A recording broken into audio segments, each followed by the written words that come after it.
go. Okay. Hello and welcome to Collapse Club, where our topic is how are we to live in the time of collapse? I'm David Baum. I'm in Seattle. With me today is Margi Prideaux from Kangaroo Island, Australia. Hello, Margi. Hello. Thank you for having me. It's an honor to be here.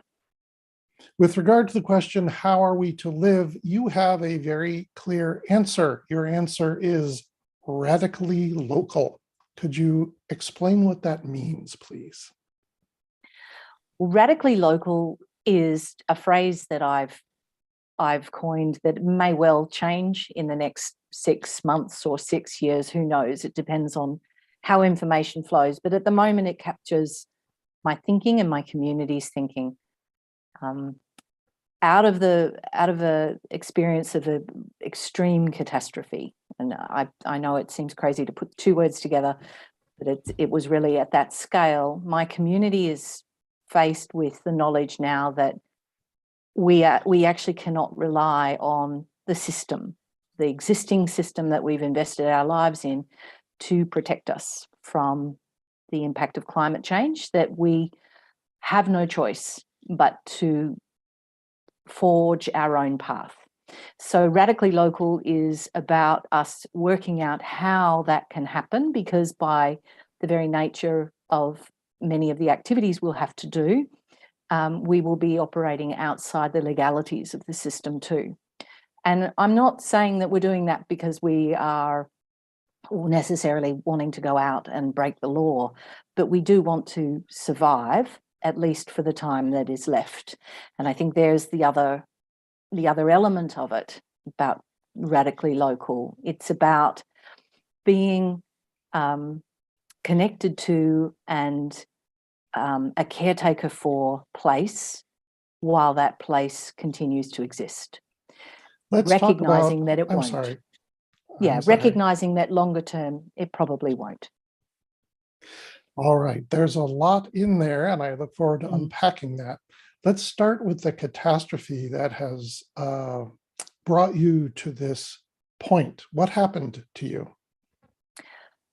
In December 2019, after 2 full months of fires, unprecedented fires already being alight across the eastern seaboard of Australia, and following 6 months of very high level warnings from our emergency fire professionals and the Bureau of Meteorology, we were hit with lightning here on Kangaroo Island, and that began a 9 to 12 week, depending on how you define when a fire is out, 9 to 12 week fire event that became catastrophic in that we had a number of pyrocumulus clouds explode across our landscape, and it literally burned more than half of our island. It took out 89 homes, hundreds of thousands of sheep and cattle, millions of animals, and 2 lives. And we have been in the throes of what they euphemistically call recovery and resilience phase since, which has been difficult and trying because the rest of the country has either been on fire again or is now flooded. So we're lurching in this country from one disaster to the next, and communities are discovering that they're actually alone. You lost your home and farm in the fire. Yes. So we live on a farm at the far northwest end of this tiny island called Kangaroo Island, and our farm was burnt literally to the ground on January 3rd. So that's 20 days after the fires first started, and that's 20 days after we had been in constant firefighting mode. So my husband and I are both members of the firefighting community here on the island. He was out on trucks and in smaller vehicles, what we call farm fire units. I was in the station manning radios and helping with logistics and other things. Yeah, and this is also to a community that's very fire aware. We have fires here every year. It's quite a normal part of our culture and our awareness. And we had never lost a home before, and we lost 89 in one night. It was a shock. Yeah. For many years, according to your website, which I urge people to visit, you have been engaged for decades in the creation of conservation policy at high international levels. Yeah. This fire and this experience of destruction changed how you look at that work. I think that's the story you tell. Maybe you could talk about the change that it brought to you. Yeah. So you're quite right. I've spent the last 30 years of my life working in international law and policy, specifically on wildlife law, and advocating for protected areas, negotiating conservation agreements, all sorts of different things in different conventions, different UN conventions. That's been my bread and butter. It's been what I lived and I breathed and literally was my entire belief system. It was about incremental change. It was about building gently and quietly and with care and compassion a conservation estate that that would look after the world in the longer term. And I would suggest that most people in the professional environment movement are engaged in exactly the same thing, be it local or international. On January 4th, when I stood in the middle of our farm and literally could see no colour except grey and black and white from one horizon to the next. And this is in a country with no snow, so please understand that that's not a monochromatic landscape, is not one that we know here. When I literally became aware of the speed of destruction, my entire belief system crumbled, and I recognized that we are too late. We are fiddling while Rome literally burns or drowns or dies of thirst, and that we need to do things very, very differently, very, very quickly, if we want to save any remnant of anything. And that the notion of putting fences around areas and calling that protection is not going to work. This is not going to be possible to come through with humanity having any kind of connection long-term to nature unless we recognize that people have to be inside nature. People have to be part of nature's stewardship. It was a big moment, and it absolutely rolled my brain and sent me into a spiral of very dangerous depression. I walked quite close to the cliff edge of suicide a number of times because it was my entire life, my entire identity completely rewrote. But it's because of the scale, I think, that happened. It wasn't just the shock of the fire. I'm not frightened of fire. As I said, most people in my community fight fire every year. We know fire. Fire is fine. Fire is part of the system. But fire now has turned into an unnatural beast, and it's not something that is actually fightable with the old tools. And it's a beast that we've created, and the scale of it is so immense that it requires completely different thinking. And I recognised it wasn't going to be possible to think of it at a global level because the need to act urgently requires very localized action. So again, radically local means communities finding the path that's right for them, regardless of what someone on the other side of the world thinks. How did you get from It sounds like you had to give up an entire worldview, Mm, and certainly a philosophy of action. mm. How did you get from international treaties to the notion of radically local? Okay. Well, I was actually being taught, I now recognize, gently and quietly and patiently by many, many Indigenous leaders that I had sat next to in these international processes for years and years and years. And what their wisdom was, without trying to characterize all wisdom as being one thing, but just to summarize it for my own brain, what their wisdom was that people need to be connected to land.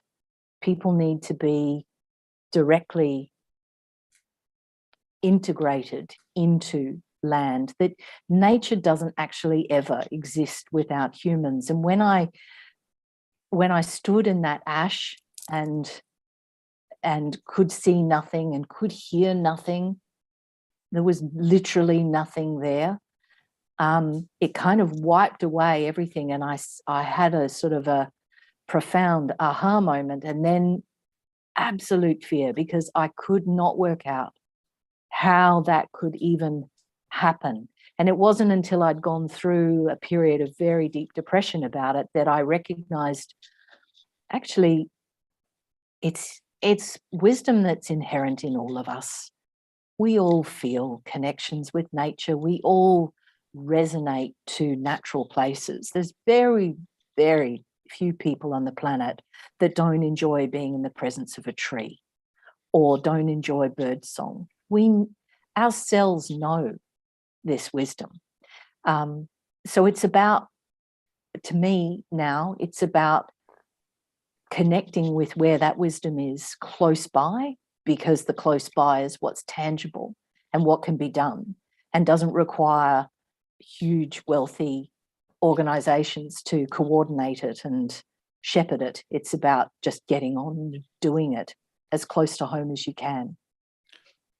Before we get into the specific ideas about what should be done at the local level, when you were engaged at the higher level with the wider view, what was your mistake? And I ask on behalf of those of us who are still operating at that level. What was your mistake? What were you missing? The hubris of the wealthy world. That was my mistake. I was so part of it that I didn't even see it. And I'm kind of ashamed now, I have to say, because I have actually advocated for First Nations empowerment for a long time. You know, this has been part of my academic background, but that carried forward into all of my international work. It was always central, but somehow it was always going to happen somewhere else, to someone else. I think in the back of my brain thought that the developed world would find a way. Hubris. So that's the big mistake I think I made, that I didn't fully comprehend the scale of what nature was going to rain down on us. It's an interesting thing, you know, before you go through a large catastrophe, like a landscape level catastrophe, you see things on the news. You see refugees from sea inundation or drought, or you see tsunamis sweep away towns, or forest fires, or whatever it is. And the news cycle is such that you'll see that for a day or two, or if your country is somehow engaged in aid, then you might hear about it for another few weeks, and then it disappears. But it hasn't actually disappeared for any of those people. But you don't hear about them anymore, and you don't recognize the scale of change that happens to people after these big climatic catastrophes until you've gone through one. So there was my other hubris, not paying attention to what was already happening in other parts of the world, and buying into the short news cycle of information flow. It takes So a really long time to come back, it takes a really long time, 5-10 years, really, in truth, for a community to rebuild. it sounds like the huge disaster took away the world that you were living in and forced you into a new world. Absolutely. And I've played with that as a writing technique as well, because part of the way I process things is by writing. And I did and do still feel very much like there's a line, kind of like an invisible line in society of people who are on one side who intellectually know that something is happening, but haven't had the physical event happen to them such that they emotionally connect with it.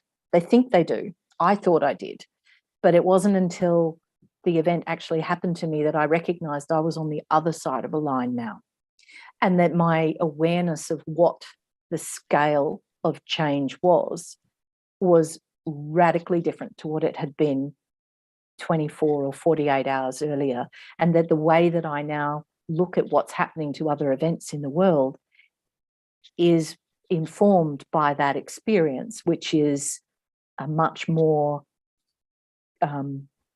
connected feeling to the big change that's happening to this planet, and feeling like that's a growing population of people who are now on the same side of the line, and more are walking over it every day. I mean, the last 2 years have been unprecedented catastrophe after unprecedented catastrophe. The world is literally reeling, but very many people don't know that until they actually go through one of the events themselves. And then suddenly you're looking around you and going, wow, like, has there been a month somewhere in the world where large scale climatic upset hasn't been happening? And no, there hasn't. For the last 2 years, it's been constant.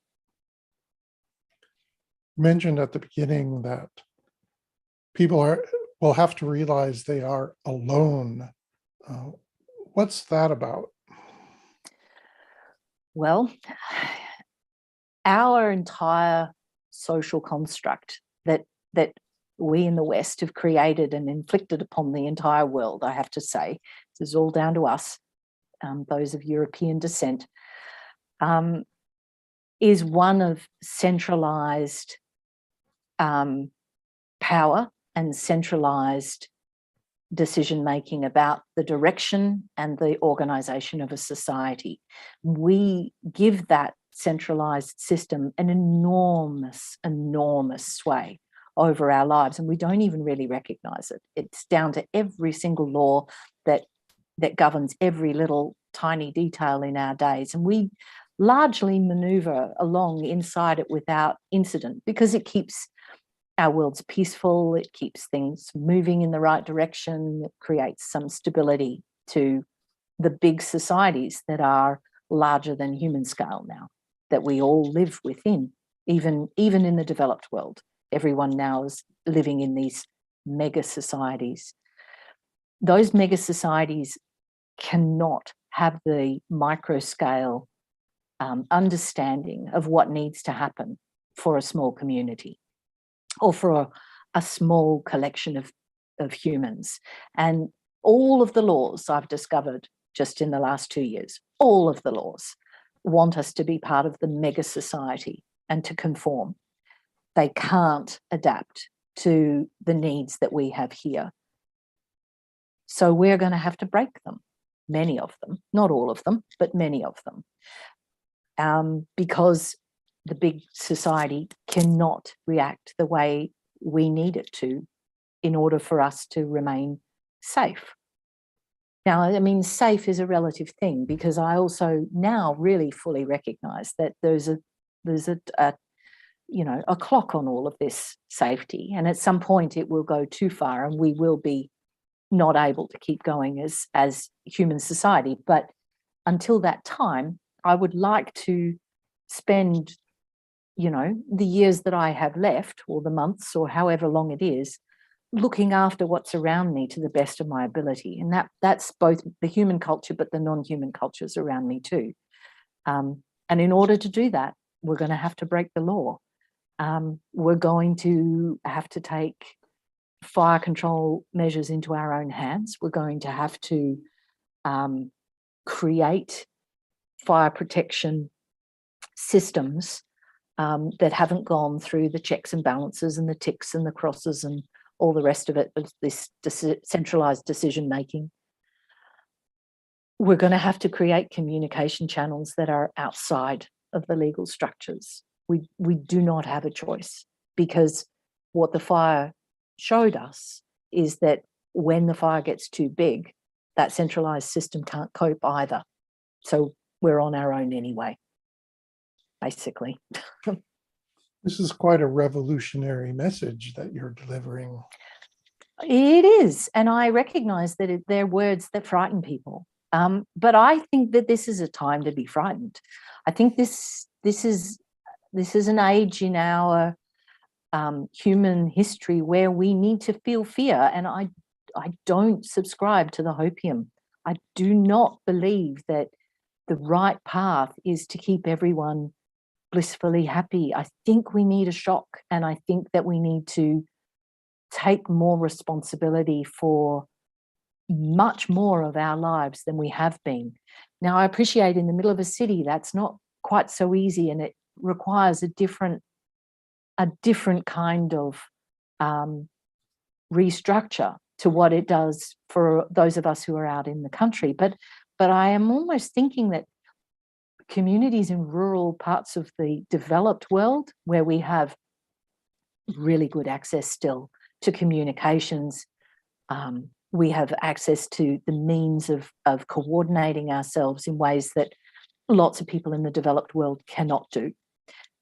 We still have employment, and we still have healthcare, and a number of other things that kind of, I think, make us responsible to be not leaders necessarily, but to start to show that different ways of constructing society are possible, and that if cities can see a number of rural communities doing these things, they can start to apply some of those learnings to their own constructs, because they are two different beasts, obviously.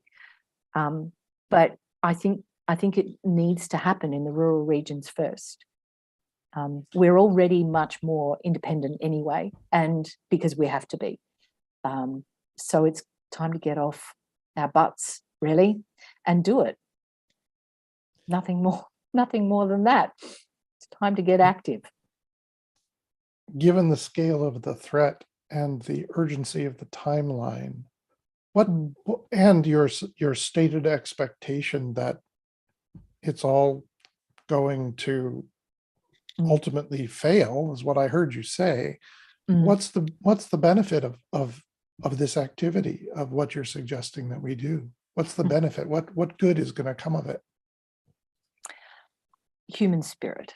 It's always the right time to do the next right thing. I mean, Martin Luther King said that perfectly. It's true. And I don't actually think that humanity will go extinct. I think that we are inventive and we are resilient as a species, and we will figure out a way of surviving, but it will be a very small group of us that survive. And I'm under no illusions that I'll be in that group. So I feel a responsibility to the people that are younger than me, that are close to, in my orbit of community. I feel a responsibility to the non-humans around me who are completely innocent in this entire travesty, to do what I can to make the time that they have as whole as it can be. Nothing more than that, really. And when you stand in the landscape that was ravaged by the fire, and you think about that. Does it bring you comfort? It does bring me comfort now. It's taken a while because for a long time there wasn't anything in this landscape. It was at least 3 weeks before I heard a bird on our farm, and there are still bird songs that are missing. There are plants that are missing. We've probably, I'd say 15% of our large trees have survived. And these are old trees, 300, 400, 500-year-old trees that have not survived. So the who's here still, I feel a strong connection to and a desire to make it as right as I can for as long as I can. And that's enough reason to keep going, I think. I also know that there are lots of children in our community as well, and I would like them to go into their adult years with maybe more resilience than my generation went into our adult years with.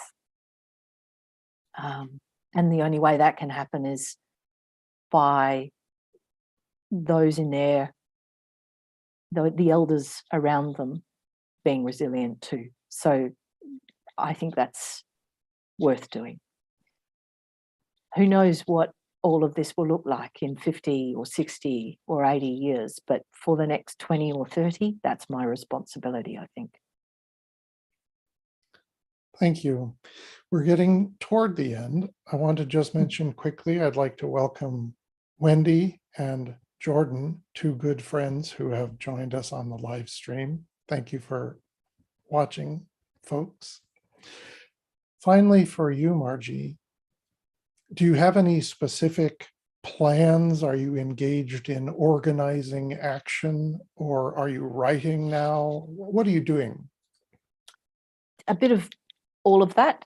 So I'm not interested anymore in contributing to the climate change campaign that's looking at long-term mitigation, not because I don't believe it isn't vitally important, but I know that there are lots of people doing that.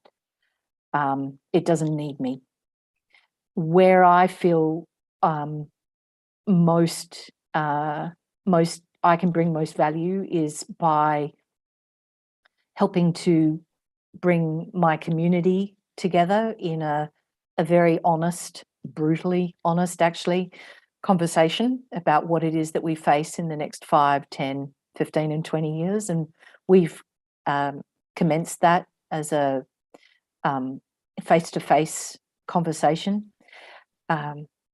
We're also engaged in developing some local plans about how we'll manage the next big fire event and what we will do, regardless of what the authorities do, what we will do and how we will do it, and making sure that as that plan unfolds, that the authorities know about it so that we're at least doing no harm, but that we're looking after ourselves as best we can.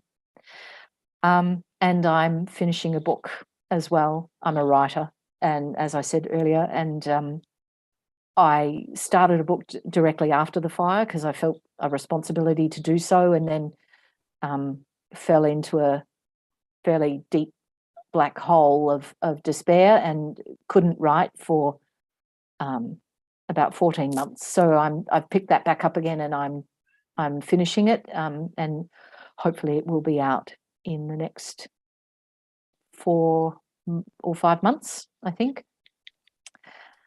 Great. Yeah, I urge that's me. I urge everyone to look in the video description below and find the link to your website. There are shorter writings by you there and links to your books as well. Thank you. Thank you for that. Well, I want to thank you, Margie.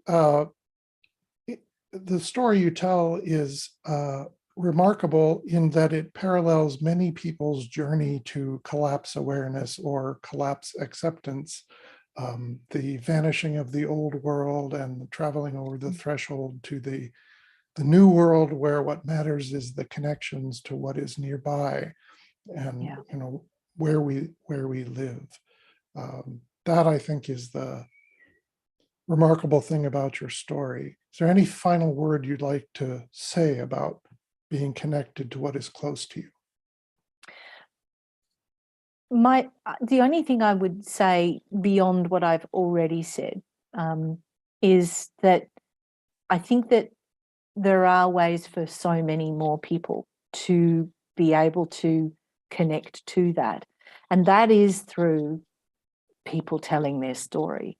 And so I really want to thank you for this type of platform, because it enables, I think, what is a really important skill, which is storytelling. One human speaking a story to another human, to be able to penetrate people's souls in a way that is really critical and very quick and deeply, deeply important right now. So if at least I'm able to impart my connection to the place that I love and the people that I love, being the community that I'm in, through story, then I think that it's worth it. I think it's all worth it.